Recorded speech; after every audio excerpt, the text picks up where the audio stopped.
நாட்டின் அமலாக்கத்தில் மலேசியாவின் K9 மோப்ப நாய் பிரிவு மிகவும் அத்தியாவசியமான பங்காளிகளாக உள்ளன.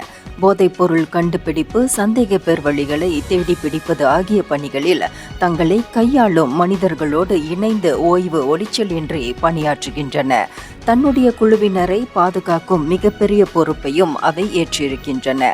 உயர்தர பயிற்சியை பெற்றிருக்கும் இந்த மோப்ப நாய்கள் மூப்பு காரணமாகவோ காயமடைந்தாலோ சேவையில் அவற்றின் பங்களிப்பு அவசியமில்லாமல் போய்விடுகிறது. பரபரப்பு மிக்க கடமையில் இருந்து அவை ஓய்வு பெற்ற பின்னர் அடுத்து அவற்றின் வாழ்க்கையில் என்ன நடக்கிறது? மலேசியாவின் K9 மோப்ப நாய் பிரிவு உடல்நல மதிப்பீட்டை அடிப்படையாக கொண்டு 8 வயதில் பணி ஓய்வு பெறுகின்றன.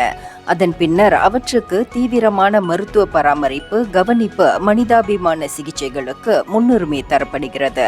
அவை கூண்டுகளில் பாதுகாப்பாக காக்கப்படுகின்றன.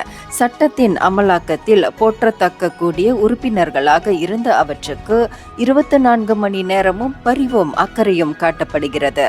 சேவை காலத்தில் இவற்றுக்கு பதவிகள் வழங்கப்படுவதில்லை என்கிறார் புக்கிட் அமான் கிரிமினல் குற்றப்புலனாய்வு இலாகா தொழில்நுட்ப உதவி பிரிவு உதவி தலைமை இயக்குனர் ACP ஜுரைமி ஜம்சாம்.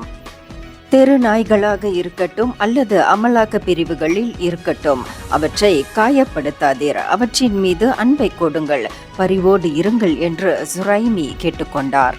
இந்தியர்களின் இதய குரல் மக்களோசை.